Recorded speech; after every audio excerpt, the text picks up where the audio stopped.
Hoje nós vamos falar sobre comunicação científica. Para isso, a gente precisa falar um pouco sobre direitos autorais, plágio, ética. E como a IA muda esse contexto todo, a gente precisa reafirmar alguns preceitos e também pensar em algumas alternativas, já que isso não está devidamente regulamentado.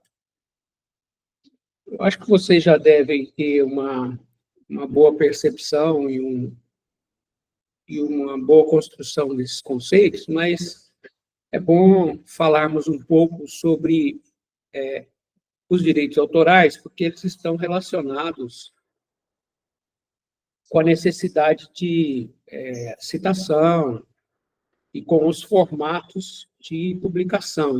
Então, o direito autoral, o direito de autor, ele é inerente à produção intelectual e ele não se restringe à produção científica, óbvio. É científica, mas é artística, é literária, é de toda a gama de produção intelectual, né? Existem duas naturezas de direitos, né? A primeira é o direito moral, é o reconhecimento da autoria, e isso é inerente à produção, né? O fato de você tornar conhecido um pensamento por um terceiro já lhe dá o direito de autoria. Agora, existe o direito patrimonial, ou seja, o usufruto econômico decorrente do direito autoral. E esse está separado porque, muitas vezes, não é o autor que usufrui dos direitos patrimoniais da sua obra. E isso é muito comum, inclusive. No campo científico, quando você publica um trabalho seu, você cede o seu direito a uma editora ou para uma revista, um periódico. Então, isso é importante saber, porque, muitas vezes, quem tem o direito moral não tem o direito de cópia, né?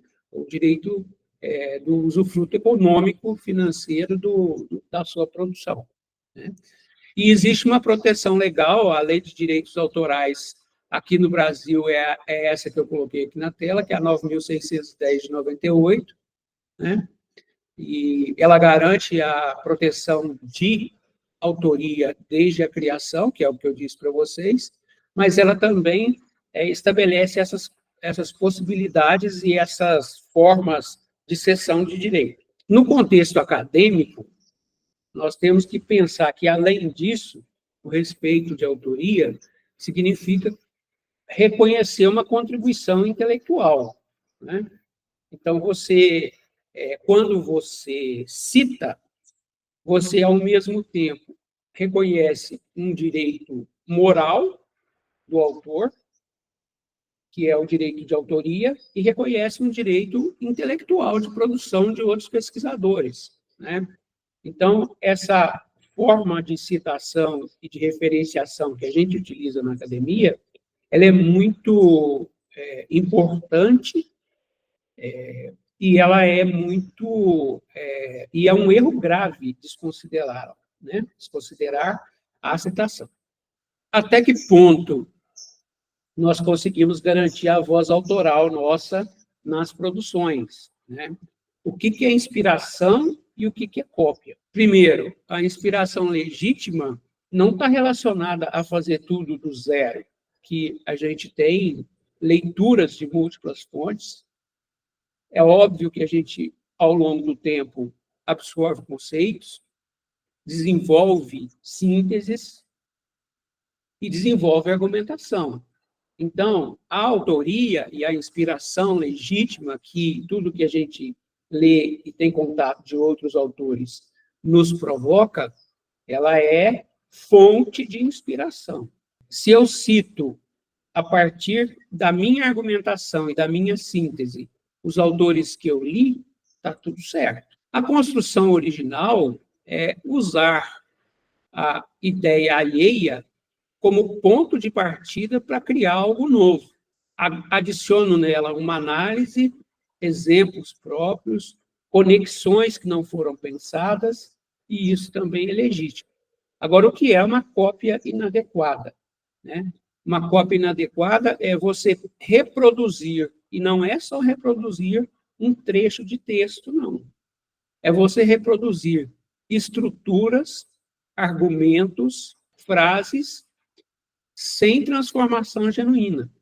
Ou seja, você utiliza a produção intelectual do outro sem dar o crédito, como se aquilo fosse uma produção intelectual sua, original, uma contribuição original. Conclusão: originalidade não é evitar todas as influências, mas é uma transformação das influências em algo novo, numa perspectiva nova. Por isso, a importância de saber a referenciação. Como é que eu garanto, então, a minha voz autoral? Eu garanto a minha voz autoral fazendo uma conexão entre a minha contribuição original e as contribuições que inspiraram essa minha produção por meio da referenciação. E aí vem o conceito do plágio, que parece ser algo simples, mas que é extremamente complexo, principalmente no contexto atual. Primeiro, decorrente daquilo que eu disse antes, o plágio é a apropriação de ideia, texto e criação alheia, sem dar o devido crédito. Então, o plágio está diretamente relacionado à falta de reconhecimento da produção intelectual do terceiro. E isso não diz respeito à quantidade de texto ou material que eu utilizo. Pode ser uma frase de 3, 4 palavras. Se ela expressar uma ideia, ou uma estrutura, ou um argumento que é de terceiro, e eu não reconheço isso, então, isto pode ser caracterizado em plágio. Que tipos são mais comuns? O primeiro plágio é o plágio direto, o mais grosseiro. Isso a gente facilmente identifica. O segundo tipo de plágio é plágio parcial, trechos sem citação, ou paráfrases sem citação. E o autoplágio? O que é o autoplágio, pessoal? O autoplágio é algo bastante complexo. Eu publico um trabalho, ele já está publicado, e eu copio parte desse trabalho, literalmente, e coloco em outro trabalho, sem dizer que aquilo já está publicado, sem a devida referência. Então, existe penalidade para plágio, ele é uma penalidade grave. Agora, pergunta, qual que é o limite, então, de se inspirar em um texto e cometer o plágio? Pensando nesse contexto da IA que nós temos hoje, né? Que a IA gera texto, a IA constrói textos, a IA não constrói plágio. Copiar um texto da IA e colocar num trabalho integralmente é plágio. Esse é um campo nebuloso que a gente precisa cuidar. Já existem algumas coisas, alguns estudos escritos sobre, e o que acontece é o seguinte: a inteligência artificial, pela própria forma de organização das informações que ela produz e pelo próprio aprendizado de máquina que é utilizado para ela produzir, então a IA, constrói frases por combinação de palavras, por combinação estatística de sentido das palavras. Então, ela, por si, ela não produz plágio porque ela sequer está produzindo um texto, né? Quem dá sentido ao texto é você que solicitou. Então, a questão importante que nós temos que entender aqui é: quando você recorta um texto da IA e cola em alguma coisa, sem fazer nenhum tipo de supervisão, nada, pegou lá e colou, você assume para si toda a responsabilidade inerente, ou seja, você se torna o autor, com todas as responsabilidades, para o bem e para o mal. Então, é isso que nós temos no pouco que já está escrito, né? Existe uma ISO internacional que foi republicada pela ABNT, daqui a pouco a gente vai falar sobre isso, que faça essa relação direta, né? Como a gente resolve isso? Primeiro, resolve fazendo supervisão no texto para não assumir autoria de bobagem, de alucinação. E segundo, informando o leitor como você utilizou a IA para produzir o que você produziu. Então, você não cita a IA como autor, porque a IA não é autor, mas você informa ao leitor quais foram os procedimentos que você usou para produzir aquela informação que está ali, do mesmo jeito que a gente informa o leitor quando, por exemplo, usa um software estatístico para produzir um gráfico, ou quando a gente usa um determinado procedimento para produzir uma figura. Você assume a autoria e diz como foi feito. E isso vale para a IA também. Ou seja, tratar a IA como o que ela é, um aplicativo, um sistema de computador. E aí, vamos pensar, então, nesses desafios éticos da IA. Transformar produção de IA em conteúdo traz uma responsabilidade maior do ponto de vista autoral. Por quê? Porque a IA, como eu já disse, ela não é autora. Você se torna o autor quando você usa o que ela escreveu lá para alguma coisa. Então, quais são os passos aqui? Reforçando, declaração de quando e como utilizou no trabalho, fazer a supervisão para que você se torne um autor intelectual consciente do que a IA produziu, verificar fatos, referências e a qualidade do conteúdo que foi gerado pela IA. Muitas vezes, IAs oferecem referências. E aí você precisa checar se aquelas referências, primeiro, são verdadeiras, e segundo, se não existe uma paráfrase equivocada daquela referência. Então, o conteúdo gerado depois desses 3 passos aqui, ele passa a ser seu. Então, diretrizes práticas. Primeiro, definir o seu propósito. Eu quero ter umas ideias, eu quero que a IA me ajude a ter ideias sobre o artigo que eu vou publicar, sobre o texto que eu vou escrever, sobre o material didático que eu vou produzir, organizar as informações dos artigos em uma revisão bibliográfica, fazer um bom resumo de um artigo, fazer um fichamento eletrônico e utilizar isso com originalidade, né? Segundo passo, recebeu as ideias, conseguiu fazer os resumos, o fichamento eletrônico, revisa criticamente. Então, passo por uma análise rigorosa, faço a supervisão. Terceiro, pego as informações e dou a elas a minha voz, transformo o texto sem estilo da IA, ou com o estilo próprio da IA, cheio de gerúndios, cheio de adjetivações, em um texto científico com o meu estilo autoral. Então, adicionar a voz significa fazer isso, quer dizer, dar identidade para o texto. Por último, cuidar de citar adequadamente, indicar quando utilizou a IA, consultar as diretrizes e seguir as regras. Essa sequência aqui é uma sequência garantidora para evitar dor de cabeça, né?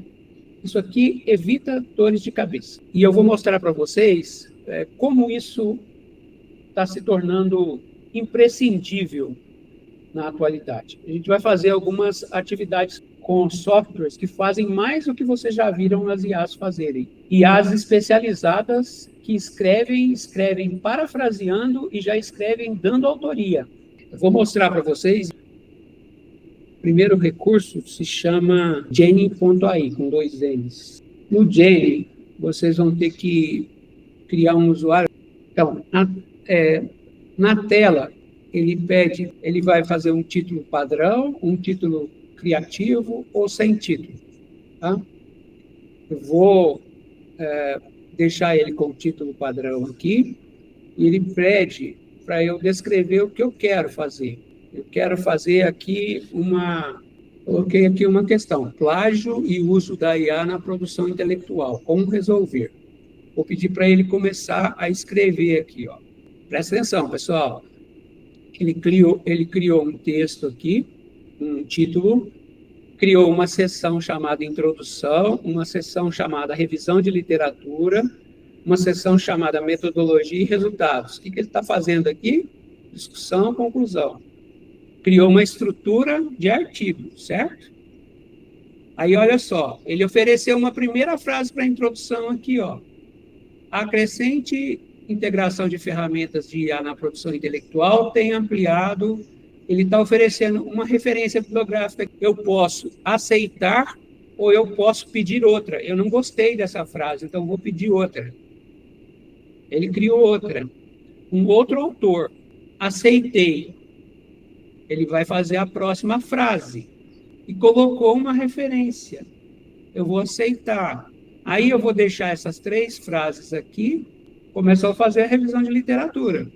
Vou pular, não quero aquela, porque estava falando do chat GPT-3, aceito essa, aceito essa.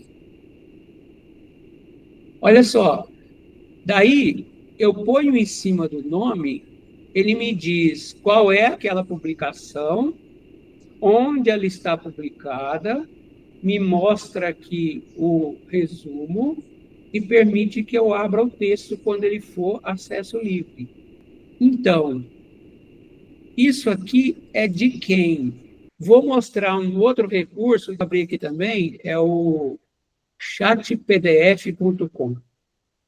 Esse dá para fazer sem criar usuário, quer ver? Tem uma opção aqui, ó, escritor IA, e conversar com o PDF, tá? chatpdf.com/pt, português. Vou entrar aqui no escritor AI. Esse eu nem vou criar usuário aqui, tá? Escritor IA. Dá para você... Isso aqui é como se fosse um editor de texto, um Docs do Google. Só que eu posso criar um texto com AI. Então, eu vou criar um texto. Aí ele me pergunta aqui, sobre o que eu quero falar. Vou falar a mesma coisa do outro. Então, olha lá, inteligência artificial na produção intelectual. Aí, olha só, eu quero produção em português. Quantas palavras? De 2.000 palavras para frente, você tem que pagar. Até 1.000 palavras, ele faz para você. Então, 1.000 palavras. Você quer usar 200.000 artigos científicos que ele tem, ou você quer enviar artigos? Você pode enviar você quer enviar seus arquivos. Então, eu vou gerar com o que ele tem lá, só para vocês verem. Está buscando fontes relevantes. Pronto, está começando a escrever. Está começando a escrever, colocando referências. Todas as referências aqui, ó.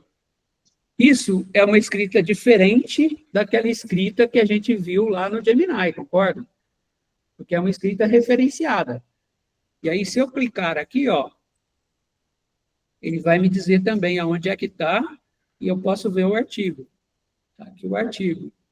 Dá para baixar, dá para ver como é que cita.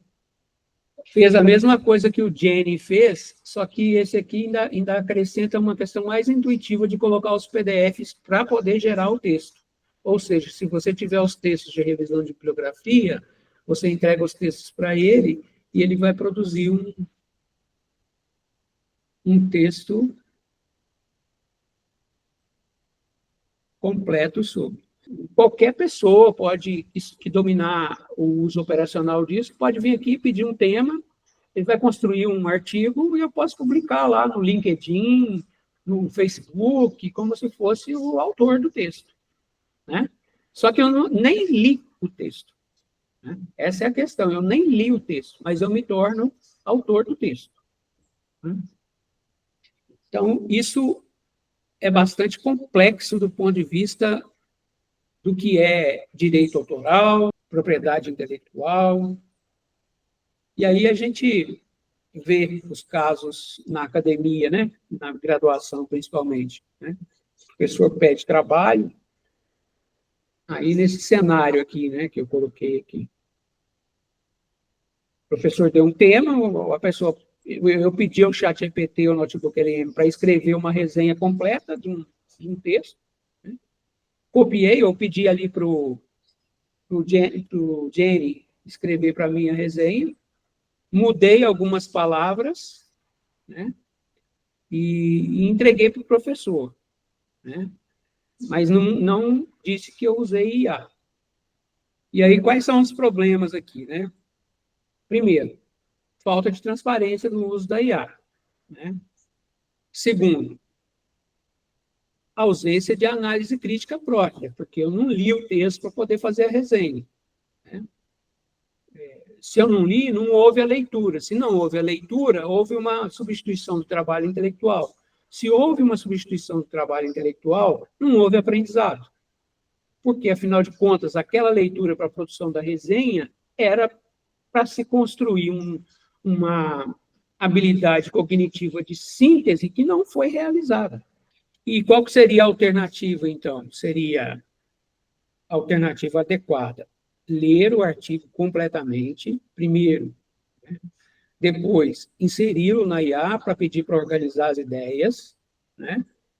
Depois, escrever a análise crítica a partir das sugestões da IA ou corrigindo as sugestões da IA, e, no final, colocar um asterisco, uma nota para o professor que a inteligência artificial foi utilizada para fazer uma primeira revisão do texto, por exemplo, ou para sugerir abordagens, ou para corrigir ortografia e gramática. Então, ela só substituiu uma prática de desonestidade intelectual que já existia, porque uma pessoa que entra e compra um trabalho pronto e entrega esse trabalho pronto como dela, faz a mesma coisa do que entrar na IA e pedir para a IA fazer um trabalho e entregar o trabalho, né? Aí a gente vai discutir aqui como registrar corretamente o uso da IA. Não existe uma norma da ABNT ainda que trata especificamente sobre citação de IA, né? Trabalho acadêmico. Existe uma norma internacional, que é a ISO 42001. Aqui no Brasil, ela foi já publicada e validada para o Brasil, é a 42001 de 2024, da ABNT, que trata, é uma norma internacional, que trata do uso da inteligência artificial nas organizações. Então, essa hoje é a norma básica que nós temos, ela é de 2024, que não é especificamente sobre citação de trabalho, mas que se aplica.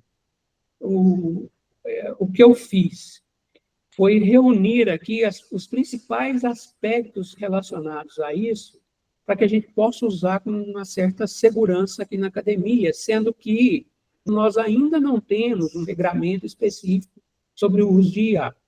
Mas eu não quero que vocês do programa também se sintam inseguros em relação a isso. Então, se a gente ficar nesse escopo aqui, que é regra internacional, que já tem na APA, por exemplo, que é um outro tipo de convenção internacional, que é um padrão utilizado para publicação na área de ciências humanas, muito utilizado. Então, as questões práticas aqui concretas. Primeiro, e vou repetir isso bastante, a transparência. Todo o uso de IA precisa ser declarado. E isso não é problema declarar o uso do IA, problema é usar e não declarar. Segundo, responsabilidade autoral. Isso também é muito importante, fixe isso.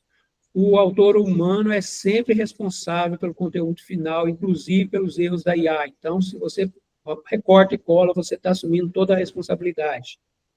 Terceiro, a vedação de falsa autoria. A IA não é coautora, a IA não é autora, a IA não assume risco.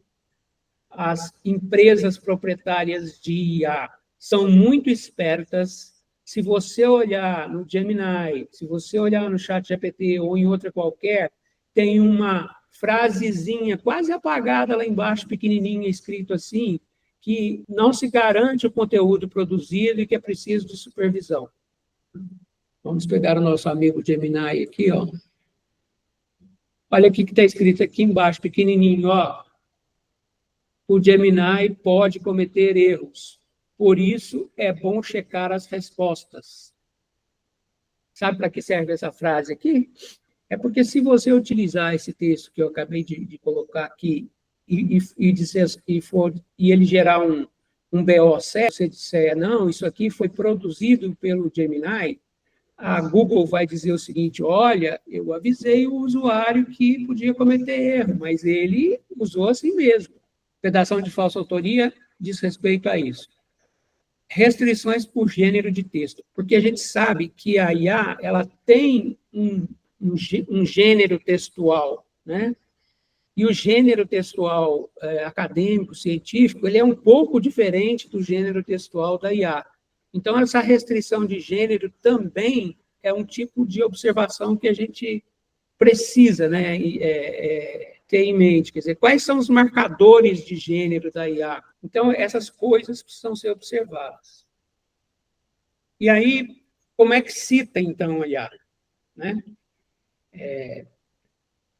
Não existe uma norma específica da ABNT. Tá?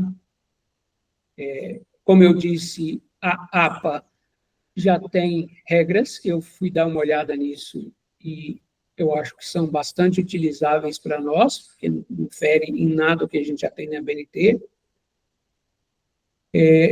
E a gente pode tratar a IA como se fosse um tipo de comunicação pessoal ou o uso de um software. Né? Na ABNT existe regra para comunicação pessoal e existe regra para uso de software. Né? Então, vou me basear aqui nelas, esses procedimentos aqui, para estabelecer os procedimentos. Quando você usou a IA como apoio, por exemplo, a revisão de texto, para sugestão, para ter uma tempestade de ideias, não é uma referência formal. Não é uma referência que vai entrar lá nas referências. Você vai colocar como uma nota de rodapé ou nota de final de texto. Eu considero nota de final de texto melhor, depois eu vou mostrar um exemplo para vocês. Tá? Porque aí, normalmente, a gente não usa IA só em um ponto específico. Você usa ela para algumas coisas, e aí é melhor colocar uma nota só lá no final. Né? Você, na nota, você explica os procedimentos. Né? Por exemplo, se você usou a IA lá na parte de metodologia para ajudar a fazer a transcrição dos dados e a organização do corpus. Você pode colocar lá na sua metodologia. Utilizou-se a ferramenta de inteligência artificial generativa ChatGPT, versão 5 da OpenAI, para auxiliar na revisão gramatical do texto, na reelaboração dos trechos, visando melhor clareza. Isso estou falando em relação ao corpo. Os argumentos, proposições e as conclusões são de responsabilidade exclusiva dos autores, do autor. Então, estou declarando na metodologia que foi utilizada. Né? Esse mesmo exemplo pode ser adotado na nota de rodapé ou na nota de autoria. Nesse caso aqui, eu não preciso e nem devo colocar nas referências bibliográficas a referência OpenAI. Não é o caso.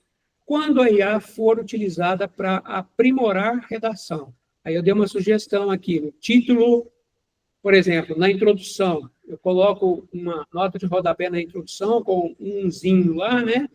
E aí na nota de rodapé eu escrevo partes da introdução ou outra seção qualquer foram ajustadas com o uso do modelo de linguagem ChatGPT, da OpenAI, no dia 15 de novembro de 2025. Por que a data é importante?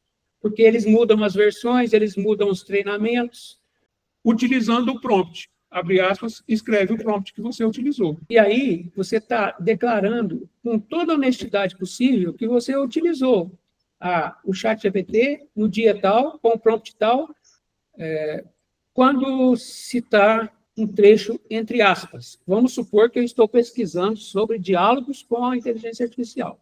Então, a inteligência artificial é voz ativa. Né? Pode ter essa pesquisa, eu posso estar simulando alguma coisa com a inteligência artificial e a inteligência artificial produziu. Aí, neste caso, eu trato como comunicação pessoal, como a gente falaria de um entrevistado, por exemplo. Aqui tem um modelo. Ó. O modelo de AI sugeriu a seguinte estrutura para o questionário, abre aspas. Aí eu coloco ali a estrutura que ele sugeriu para o questionário. Aí eu coloco entre parênteses, aí é citação, né, de pessoa, ChatGPT, comunicação pessoal, 20 de novembro de 2025. Que aí eu estou tratando a IA como se ela falasse, né? Como se ela fosse, como se fosse um output mesmo de sistema, né?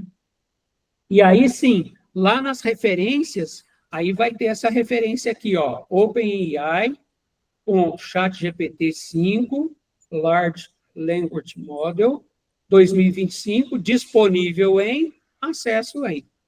Aí, nesse caso, está entrando, porque eu estou me referindo a alguma coisa que ela escreveu. Imagem. É muito comum, está ficando muito comum também gerar imagem para trabalho científico, que é uma imagem que eu mandei gerar para um artigo meu. Como é que você vai se referir a gráfico, imagem gerada pela IA?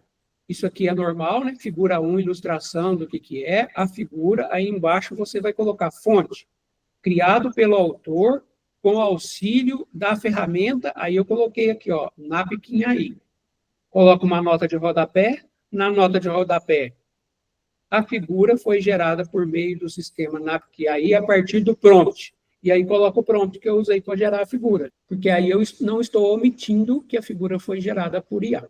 Por fim, o Coringa, né? Nota de autoria. A nota do autor, ela está prevista na ABNT, por isso que eu acho que é o mais indicado para usar de todas. Ela está prevista na 10.520 de 2023, e aí você pode colocar no final, depois das referências bibliográficas, nota do autor. E aí, olha, eu vou colocar aqui um exemplo que eu utilizei num capítulo de livro que eu acabei de escrever, tá? Nota do autor. Os sistemas de inteligência artificial Gemini e Notebook LM foram utilizados como apoio para a estruturação da revisão de bibliografia e organização do fichamento eletrônico, que resultou na elaboração desse texto. O Gemini, versão 2.5 Pro Google, foi utilizado em 20 de novembro de 2025 no apoio à formatação e revisão ortográfica e gramatical com o seguinte prompt: sugira ajustes ortográficos e gramaticais e aprimoramento da comunicação acadêmica do texto anexo. Os resultados obtidos foram revisados e reescritos por esse autor. Não foram utilizados no texto trechos gerados diretamente por inteligência artificial. E esse promptzinho, podem utilizar esse prompt é muito bom, ele gera uma lista, ele não muda o seu texto, ele gera uma lista dizendo o seguinte, ó, na frase tal, a concordância está errada. Então, ele vai te dizendo, aí você vai lá no seu texto e vai corrigindo. Então, ele cria uma lista, uma listazinha do que você deve mudar no texto. É possível utilizar aqui o Gemini para fazer esse tipo de trabalho que eu coloquei aí, como eu coloquei no prompt para vocês, né? Então, eu coloquei aí sugira ajustes, então está aqui, ó, eu subi aqui pelo mais, né?